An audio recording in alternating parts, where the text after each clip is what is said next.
Burj খলিফাতে time slot হচ্ছে 7:30টায়। কাশ্মীরে কিন্তু হালাল হারাম নিয়ে কোনো প্রবলেম নাই। আমি এখন আছি উজবেকিস্তানের রাজধানী তাশকেন্ট, আর আজকে আমি প্রথমবারের মতো ট্রাই করব ঘোড়ার মাংস। আমি এখন যাচ্ছি ধানমন্ডির জিগাতলায় এক্সপেন্সিভ বিরিয়ানি, যার দাম হচ্ছে 34,000 টাকা। ওয়েলকাম করছি সময়ের গল্পে, আমি তাজরিন রিকা রয়েছে আজ আপনাদের সঙ্গে। আমাদের মাঝে আজ রয়েছেন দুজন স্পেশাল গেস্ট। একজন হচ্ছেন ডক্টর দিদারুর রশিদ, তিনি প্রফেশনে একজন চিকিৎসক, তার পাশাপাশি তিনি কন্টেন্ট ক্রিয়েশনের মাধ্যমে পেয়েছেন বেশ জনপ্রিয়তা। তারই পাশে রয়েছেন তার সহধর্মিণী, তার স্ত্রী এবং একজন কন্টেন্ট ক্রিয়েটর ঋতু। দুজন স্ট্যাচু হয়ে আছে। আপনি ইন্ট্রো দিচ্ছেন তাই আপনাকে স্পেস দিচ্ছিলাম। কখন শেষ হবে আই শুড সে হ্যালো। তো এই গরমের দিনগুলোতে সময় কাটছে কেমন করে? এখন তো ওয়েদারটা খুবই খারাপ, আর যদি বলেন যে কন্টেন্টের দিক থেকে এখন কোনো কন্টেন্ট বানাচ্ছি না এই গরমের জন্য, একদম ঘরের মধ্যে বন্দি। আপনি তো প্রফেশনে একজন ডক্টর, তো কন্টেন্ট ক্রিয়েশনের এই জিনিসটা আসলে মাথায় আসলে কিভাবে? আমি ছোটোবেলা থেকে অনেক ঘোরাঘুরি পছন্দ করি। সো 17 সালে একবার মনে হলো যে আমি কাজ করি, আমি কন্টেন্ট দেখি না হয় কি না। তো তখন তো আসলে কিছুই জানতাম না। ফ্রেন্ডের কাছ থেকে একটা ক্যামেরা ধার নিলাম, ছোটো অ্যাকশন ক্যামেরা নিয়ে মানে চিন্তা করলাম আমি তাহলে শ্যুট করা শুরু করি। কিন্তু তার মানে হচ্ছে তখন ট্রাভেলিং ব্লগ। এক্স্যাক্টলি। তো দেখা গেল কি আসলে তখন তো ক্যামেরার বিষয়ে কিছুই জানতাম না। আমি বাংলাদেশ থেকে ইন্ডিয়া যাচ্ছিলাম, সো বর্ডার ক্রস করার আগে আমার ক্যামেরা চার্জ শেষ। তো তখন তো আইডিয়া ছিল না যে একটা ক্যামেরা দিয়ে আসলে মানে কী হয় বা কীভাবে হয়, কিছুই জানতাম না, যা শখের বসে। এটা কত সালে ছিল? 2017।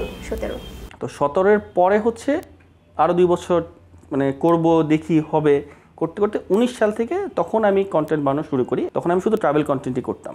আর ট্রাভেল কন্টেন্ট করতে গেলে আপনাকে বিভিন্ন জায়গায় যাওয়া লাগবে, আর কোনো জায়গায় যাইতে হলে তো অবভিয়াসলি আপনার ভালো একটা ইনভেস্টমেন্ট লাগবে। সো দেখা গেল যে 17 থেকে 19 পর্যন্ত আমি অনেক কন্টেন্টই করলাম, প্রায় 150-এর উপরে, সেটা আমাদের দেশে বা অন্যান্য দেশে। কিন্তু দেখলাম আসলে ওই পরিমাণ রেভিনিউ বা ওই পরিমাণ অডিয়েন্স ফিডব্যাক নাই, কারণ আসলে ট্রাভেল কন্টেন্ট দেখার মতো অডিয়েন্স আমাদের দেশে ওই সময় অনেক কম ছিল।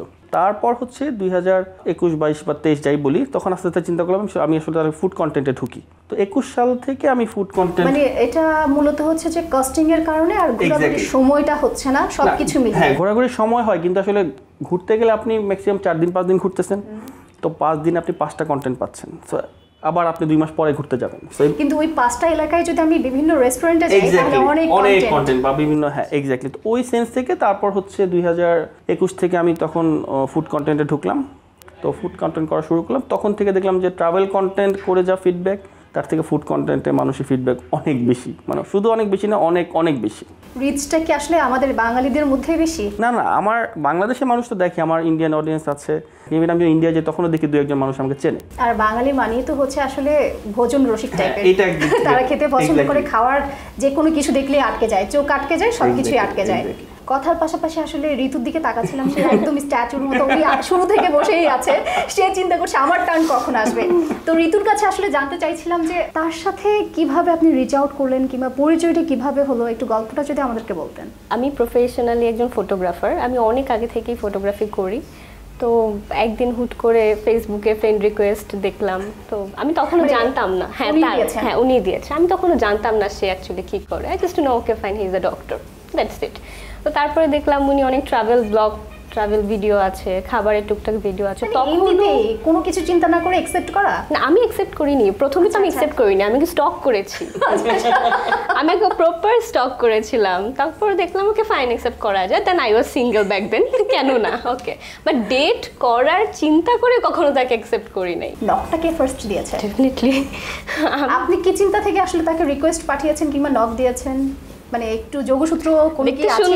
দেখতে সুন্দর দেখেই তো ফ্রেন্ড রিকোয়েস্ট পাঠানো হয়েছে। আর হচ্ছে ওর প্রোডাক্টিভ মেয়ে অনেক পছন্দ, যারা কাজ করে। তো পরিচয় থেকে পরিণয়ে রূপ নিল কবে? গত বছর নিয়েছে মে মাসের 26 তারিখ। অ্যারেঞ্জড সব? হ্যাঁ, দুই ফ্যামিলি থেকে। মানে আউট অফ সাডেন আমি একদিন বাসায় বলে ফেলছি আমি একটা ছেলেকে পছন্দ করি। Wow, I didn't even think যেটা পরে কি হইতে পারে। সাহসিকতার পরিচয় দিয়েছে। আমি বলছি যে আমি ওকেও বলিনি, দেয়ার ওয়াজ নো প্ল্যান যে আমি বাসায় বলবো। ওকে, ওর সাথে কিছু ডিসকাসও করিনি। আব্বু ওখানে একটা ইনসিডেন্ট হয়েছে, আমাদের ফ্যামিলির কিছু ইস্যুস ছিল, তখন হচ্ছে কি আমি আব্বুকে বলছি যে ছেলে আমার পছন্দ, তুমি দেখো। বিয়ের পরে ফার্স্ট কোনো ট্রিপ কোন জায়গায় গিয়েছেন একসাথে? আমি অনেক দিন ধরে বলতেছি চলো ঘুরতে যাই চলো ঘুরতে যাই, তো এত বেশি গরম ছিল তো বলতো আচ্ছা ঠিক আছে তুমি কোথায় যেতে চাও, আমি বলছি চলো আমি সাইরু যাব। সাইরু, হ্যাঁ আমরা সাইরুই যাই ফার্স্ট বিয়ের পরে। দুবাইতে তো বিভিন্ন জায়গাতে ঘোরা হয়েছে, বুর্জ খলিফা, সো ওইখানে গিয়ে আসলে ওইটার এক্সপিরিয়েন্সটা কেমন?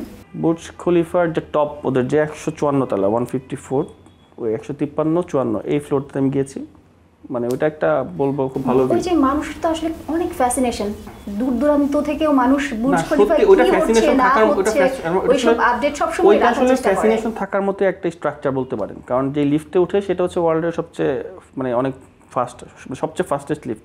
আমি যখন 154 এ উঠছি তখন আমার সাথে মনে হয় আমরা দুজন উঠছি, আমার সাথে কাজিন বা তখন আমার যে ডিওপি ছিল ও, আমরা দুজন আর আরেকটা ইন্ডিয়ান লোক আর তার ছেলে, এই চারজনই শুধু উঠছি। পুরো জায়গাটা আমরা চারজনই ছিলাম বলতে গেলে। সামারে যান যদি ওখানে মেঘ থাকে তাহলে আপনি থাকবেন মেঘের উপরে, 154তে মেঘ থাকবে নিচে। আমি তো রাত্রে বেলা গিয়েছিলাম তখন মেঘ ছিল না, বাট ভিউ অনেক সুন্দর। ঋতু যেহেতু কাজ করছো ক্যামেরার পেছনে, সামনেও মাঝে মাঝে কাজ করা হয় তোমার, তো এক্ষেত্রে কি তার ডিরেকশনের কোনো কিছু মানে মাঝে মধ্যে বকা টকা খেতে হয় যে না এটা প্রপারলি করতে পারোনি? হ্যাঁ হ্যাঁ হ্যাঁ সত্যি। হ্যাঁ। দেশের কোন খাবারটা আসলে আপনার কাছে খুব ভালো লেগেছে? খাবারের দিক দিয়ে আসলে আমাদের এক এক অঞ্চলের খাবারটা এক এক রকম, আপনি কোন অঞ্চলের সাথে কম্পেয়ার করতে পারবেন না, কারণ ওই অঞ্চলের খাবারের টেস্ট আর অন্য অঞ্চলের খাবার টেস্ট একদমই আলাদা। আমার কাছে আসলে ঢাকার থেকে ঢাকার বাইরে যে কন্টেন্টগুলো করি ওগুলো করে বেশি আরাম পাই, কারণ ওগুলা করেও মজা, নতুন খাবারও টেস্ট করতেছি, ওগুলা করে মজা। কন্টেন্ট যখন আপনারা আপলোড করেন কিংবা আপ দেন তখন দেখা গেছে অনেক ধরনের ভালো ভালো মন্তব্যের পাশাপাশি সমালোচনাও আসে। কট্টর কোনো সমালোচনার মুখোমুখি কখনো পড়তে হয়েছে? হ্যাঁ, আমি একটা মানে যেটার জন্য সোশ্যাল মিডিয়াতে অনেক বেশি মানুষ কমেন্ট করেছিল, আমি হচ্ছে এই যে লাস্টবার যখন আমি দুবাই গেলাম ওখান থেকে আমি হচ্ছে সেন্ট্রাল এশিয়ার একটা দেশে গিয়েছিলাম, তো ওই উজবেকিস্তানে হচ্ছে মানুষ ঘোড়ার মাংস খায়। সো এইটা আমাদের দেশের মানুষ জানতোই না যে ওটা হালাল না হারাম। ওটাও মুসলিম কান্ট্রি, আমরা মুসলিম কান্ট্রি, বলতে গেলে আমাদের থেকে ওদের মুসলিম মানে ওদের ওখানে জনসংখ্যা আরও বেশি। তো যখন আমি গেলাম তখন আমি গিয়ে দেখলাম যে রেস্টুরেন্টে ঘোড়া মাংস একদম মানে খুবই অ্যাভেলেবল, খুবই নর্মাল। ইভেন প্রথম যখন আমাকে মাংস দিতে আমি বুঝি নেই ঘোড়া মাংস। আমার সাথে ওখানে একজন চাইনিজ, ও ট্রাভেল বিভিন্ন জায়গায় বিভিন্ন দেশ ঘুরে, ও আমাদের সাথে গেল, গিয়ে বলতেছে তুমি যেটা খাচ্ছ, ওদের ইংলিশটা একটু অন্যরকম হয়, ও বলতেছে এটা কি তোমরা খাও? মানে আমি মুসলিম, বলে এটা তো হর্স। অনেকক্ষণ পরে আমি বুঝতে পারছি যে আমি ঘোড়ার মাংস ট্রাই করছি।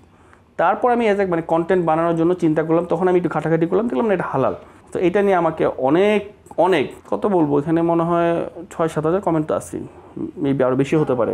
এখন কোয়ালিটিফুল কাজ কতটুকু হচ্ছে কিংবা এটা একটা মানুষের জন্য, কন্টেন্ট ক্রিয়েটরের জন্য কতটুকু গুরুত্বপূর্ণ? আসলে আমাদের দেশের কন্টেন্ট ক্রিয়েটরদের একটাই সমস্যা হচ্ছে কি, যদি দেখে যে অমুকের কন্টেন্ট চলতেছে ইজিলি তারটা করে কপি, নিজে থেকে কিছু করবে বা একটু নিজের একটা ফ্লেভার রাখবে বা নিজের একটা সিগনেচার মার্ক রাখবে, মানে সৃজনশীলতার জায়গা থেকে একটু পিছিয়ে আছে।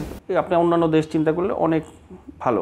তো আপনি কি আসলে কাউকে কখনো ফলো করেছেন? না, আমি ফলো করতে পারবো, আমি যেটা বললাম অবশ্যই ইনফ্লুয়েন্স মানুষ নেই, কিন্তু যেটা বললাম আমি তো আসলে ফুড কন্টেন্টে কখনো ছিলামই না।